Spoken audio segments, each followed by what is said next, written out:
Welcome to our first episode of FEM EDM, where each week we discuss various topics in the EDM community. Since this is our first episode, we wanted to introduce ourselves so you all can get to know us a little better. First, we can share our names, where we're from, how long we've been with Mix 24/7 EDM, and who our favorite DJ producer is. My name is Santina Murin. I'm from Pittsburgh, but I live in New York. I've been with Mix 24/7 EDM for over 2 years, and my favorite DJ producer is Elenium. And Go for it. Take the floor. sorry, sister, I'm hogging. My name is Rebecca, and I am from New Jersey. I've actually only been with Mix for about 3 months or so, but so far I love it so much. My favorite DJs, I'm going to shout out to Bass Nectar. I'm going to say it, I know. But I like Excision, Zomboy, Floozies, Chris Lake, all those types. Michelle? All right. I'm Michelle. I'm from Los Angeles. I've been with Mix for about a little over a year, I think. And I've got so many favorite DJs and producers. Just all genres, pretty much. I love Subfocus and Dimension for drum and bass, and I love house music. I love techno. Just saw John Dickley the other night. It was lit. Oh, that's awesome. Yeah, it was cool. But I love everything across the board. That's why I'm here. Hey y'all, my name is Ashley Edie. I'm from just outside of Nashville, Tennessee. I've been with Mix for about 9 months, and Becca, I'm with you on that. Favorite DJ producer all time, Bass Nectar, of course. But Bass God. I mean, yeah, I'm a total bass head. Mm-hmm. You're definitely not alone. Yeah, Bass Nectar, and I like Massive Attack. I like EPROM. Mm. Cool. Well, what got everyone into the scene in the first place? Like, what artist or live show or festival made you fall in love with this whole world? I mean, for me personally, before I realized Elenium was like my one true love, and before I really found myself in the EDM world and everything, my first show was actually it was New Year's Eve going into 2014, and I saw Deadmau5. And although I'm actually no longer a fan of Deadmau5, it was definitely a really incredible experience as far as a first live show and just like a welcoming into the EDM world as far as like blowing your face off of how cool the visuals and everything can be. As far as like listening to artists, Avicii and Swedish House Mafia is really the artist who got me into it, but Deadmau5 was the first live show. Then 2016 was my first actual festival. It was in EDC New York, which they don't even do it in New York anymore, right? Yeah. Well, they don't even, that was ironically the last year that they did it in New York. And then last year, 2017, I made my way to EDC Las Vegas, which is obviously bigger and better. And I went to Elenium's set with my friend who really wanted to see him, and that was it. I found my calling, I found my sound, I wholeheartedly found my home in Elenium's music. So that's sort of how I was born into this whole community. I love that so much. Actually, It's funny you said that. I wish I would have ran into you. Actually, EDC New York was my first rave too. Really? And yeah, it really was. And I remember I was just blown away by it. Well, I mean, backtracking a little bit. Yeah.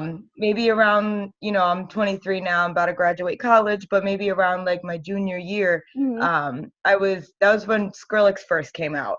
And so I was like, oh my God, like, what is this robot noises? And it kind of just started growing from there. I started listening to, Deadmau5. I was listening to Infected Mushroom, a couple different ones. And I didn't really know anybody like me that was into that kind of stuff. And I remember I would be like at the gym blasting it through my headphones, and my ex-boyfriend was like, "What are you listening to? Like, that's so weird." And for the longest time, I thought it was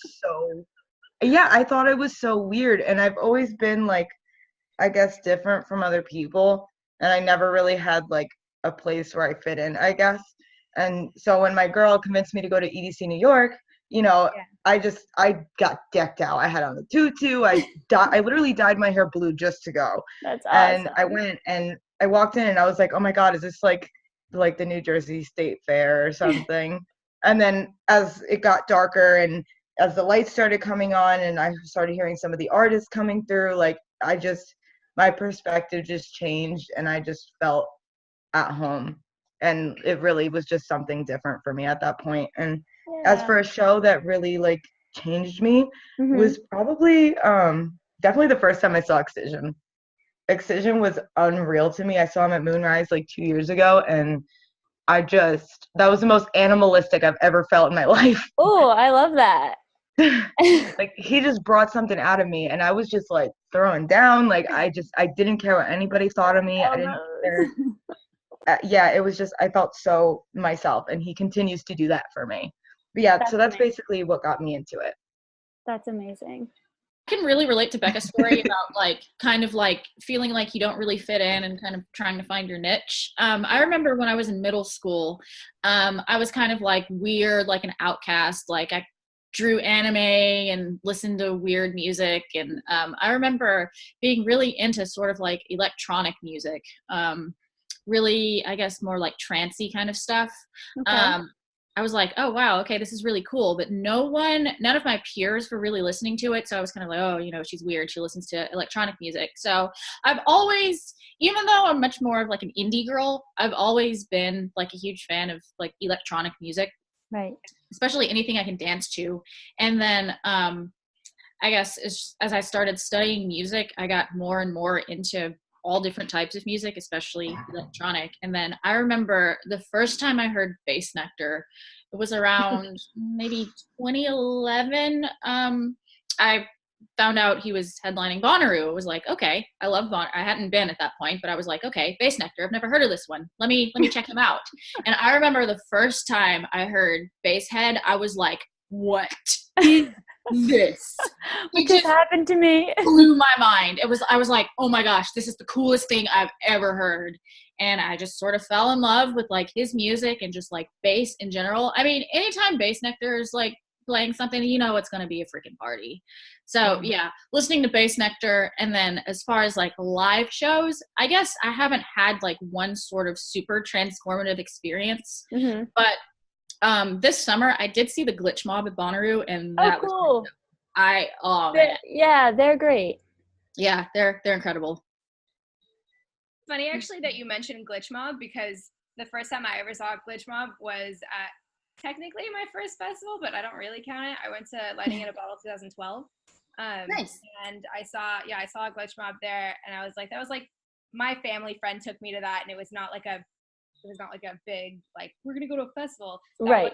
Was the following year, my friends took me to like my first festival, and like they knew it was going to be a big thing for me because I was like, they kept showing me music and I was like, I like this, like what is this, I like really like this. And then they took me to my first festival, and I just like fell in love. It was Beyond Wonderland here in Southern California in 2013, and like ever since then I was just hooked.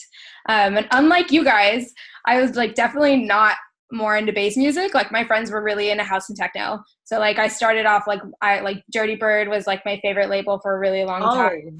Yeah. Oh yeah, you know. Yeah, that's a good starter pack. Starter pack.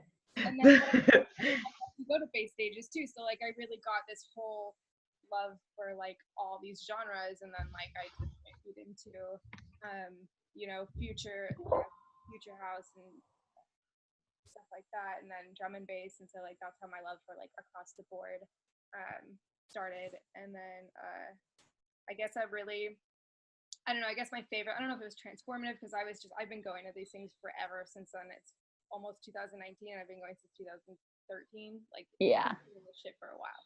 Yeah. But I think my favorite festival was Lightning in a Bottle 2016, because I just had like everything, not one single part of that festival. It was 4 days, 5 days, I don't even know, but not a long time. A very long time. Yeah. And we Oh. Did she cut out? I could hear her cutting out for a while. No, can you guys hear me now? Yes. Where did I cut out? Just 2016 Lightning in a Bottle. Nothing. Yeah. Okay, so not one single second of that festival was negative at all. Not one single second was I not having a good time. Like that was just like, that was definitely the best festival I've been to. I like have chills saying that because I just picture it, like back in that moment of like, just it's such a happy place. It's the And I'm best sure feeling ever. Yeah, and I'm sure we've all like had, I mean, just like all of those festivals that you guys were mentioning, just like you had the best time, and like there is no place like a festival. There's no place. Oh my God, no. Like the new real. Dorothy. There's no place like a festival. There's no place like a festival. Everybody click your heels not 3 times and real. say, there's no place. Place that, like you just look around and you're just like, this is home. Like, this Oh is where yeah. Most definitely. you know. Oh yeah. Michelle, then were you you see at that Live one last year? movie. Last year? Yeah. I was too. What? I didn't know that. Yeah. We probably at some point really did run into each other and just like would never know. Right next Yeah. to each other. We're probably raging right next to each other. That would be interesting. I was the crazy girl in the tie-dye overalls, just like, whatever. So I'm sure all of our answers for the next question will be in the future turned into deeper and fuller conversation. But just for now, as an overview, what's one thing we would all like to see more of and one thing we hope to see less of in the EDM community? I know for me, one thing I'd like to see more of is obviously more female artists on festival lineups. There's just got to be more of a balance with that. We need our ladies on the lineups. That's so important. And something I hope to see less of is judgments. And it's kind of ironic because obviously, as we all personally know, like the EDM community is the safest place, the like least judgmental place that there is. That's what makes it so special and beautiful. But there still are judgments. Like when you look at it, you know, there are judgments from maybe the people on the outside judging, thinking that, you know, this is just one big party full of drugs and all that. That's you know, one perspective. But then there's also, as ravers, people are judging like maybe newcomers, judging like, oh, that they don't know everything just yet. And it's like, we were all new at one point. We have to stick together and make people feel like they're at home, because honestly, they are. Retweet. Mhm. Retweet, Amen to that. favorite. Retweet. Love. Mine kind of goes with that. I think that I would like to see less stigma about the whole community. Like kind of like just like what you said of like, oh, like you go to festivals, like you go to raves, like, oh, you must do all the drugs. And Right. like, you don't wear a single bit of clothing because everyone's slutty there, whatever. It's like not true. And like I've met so many sober people who are wearing basically turtleneck, you know, like not whatever. And like just like people who have never been to one are so judgmental about like the community. So I would just love to see that stigma decrease and go away forever, because it's so not true. Right. And then one thing that I'd like to see more of, I don't know, because I already feel like there's a lot of love every time. Yeah. It's funny because we have like judgmental people and like the, you know, the whole stigma, but on the opposite end, people who are already in the community are just like, they give so much love and like they know what it's about and all that. So like that's always great. And it honestly does overpower the negativity. Of course, there's going to be negativity in anything that happens, but the amount of love that we all give to one another like truly trumps the like random little people who don't want to give their love. Like, all right, take a seat. Yeah. We're and like what you were saying about, I guess one point I would make is that, okay, it's like shark attacks. Every time there's a shark attack, you hear about it. But in the grand scheme of things, they're so rare that really all the shark attacks you're hearing about is literally all of them. Whereas you don't hear every time there's a car accident, because they happen all the time everywhere. And I think it's kind of along the same lines of like at EDM events and festivals. Every time you hear about like a death or an overdose at a festival, obviously that's going to make the news because it's a big thing. It doesn't necessarily mean it's happening all the time, but you know, when it's a big thing like that, of course it's going to make the news. That was such a good analogy. It was really good. Thank you. Like, what? Yeah, I totally agree with that. Thank Honestly, you. even like jumping off of that too, like if you look at a lot of these reports, I mean, I know this is kind of going down into that, and I don't want to be one to like be pounding into the shark attack, but like a lot of times when you see when things go wrong, not all the time, but often it stems from a person not taking care of themselves. and maybe it was really hot and they were dehydrated. A related symptoms related overdose is, or I forget exact terminology, but they usually say what that is. Usually it stems from being dehydrated. It stems from not eating enough. It stems from not taking care of yourself in general. And one thing that I would really like to see a lot less of at these shows is people going into them without preparing. You would not go camping in the wilderness without a tent. You would not go camping in the wilderness without food. I don't care who you are. If you are going for the music, you are going to take care of yourself. Because if you go for the music, that means that you love yourself. Because you love yourself enough to do something that means something to you. So if you're going to do that, you have to take care of yourself in the process. You know, it doesn't matter if somebody's ingested anything or what.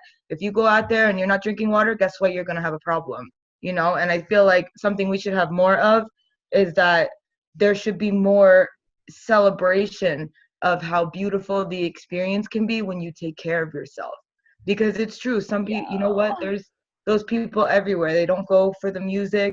You can't weed that out. It's just like, you know, if you go out in public, not every single person you see is going to be, you know, have genuine intentions, but, you know, you can only really account for yourself. And when you put in the time and the energy, like, it's so worth it. I know we all know that because you'll have such a beautiful experience. That was amazing. Very well said. Oh, thank you. I thought I was ranting for a second. Oh, Nah, that you're was coming across awesome. like super clear. Like I was totally following it. Oh, thank you. Does anyone else have anything that they feel like we missed that you'd like to say before we wrap up? Oh, I guess I should answer the question since I technically didn't.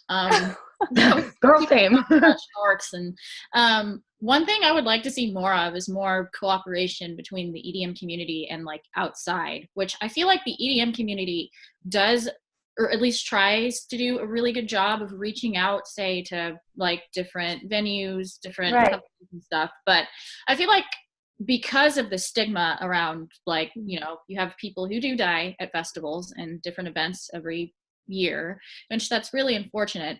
But I think the wrong response is to just say, like, for example, I think it was maybe 2 or 3 years ago, a couple of people died at Hard Summer, and there was some city in California that said, okay, no more raves. Raves are just like not allowed. I think that's the wrong thing to do. Like, I think like when something like that happens, you want to have more communication, more cooperation. So like both sides can work to make sure that like that kind of stuff doesn't happen. Right. And just to go back to your whole like point in your analogy, if there's a car crash, you don't say no more cars. Right. Like, yeah. That's unrealistic. So Very true. like it's not the rave that's the problem. It's the people who are going there to be problematic that end up ruining it for everyone who's just there to try to have some peace, love, unity, and respect.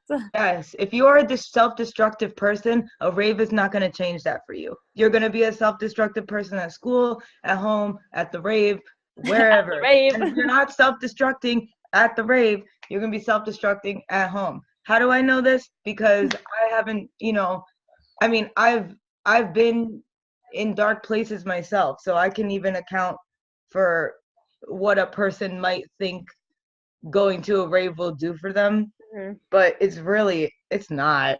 Like Insomniac and all those like people, they don't pour so much money and time into these events so people can get hurt. Yeah, of course. They literally, who goes to EDC and sees the sign and it literally says warning, people do not take this, people have died, and it says it all over the place. Like no one can say that they don't like. No, you gotta go for the love. You gotta go for the music. I'm sorry, I sound like a hippie. Well, since we're females empowered in music, here at Mix, 3 things we're all super passionate about are lady bosses, body positivity, and amazing fashion. Business owner Camille Newman funded her own e-commerce fashion business called Pop-Up Plus, selling incredible and fashionable clothing to plus-size women. To support her brand, shop online at popuplusonline.com. Thanks for tuning in, Mixers. We hope you enjoyed getting to know us a little better, and we hope to see you next week where we talk about rave tips nobody talks about. To always stay up to date with all things Mix, head to our website, mix247edm.com, and follow us on Instagram and Twitter. To be updated with our weekly FEM EDM discussions, make sure to subscribe to our YouTube and Vimeo channels. We'll see you next week, Mixers.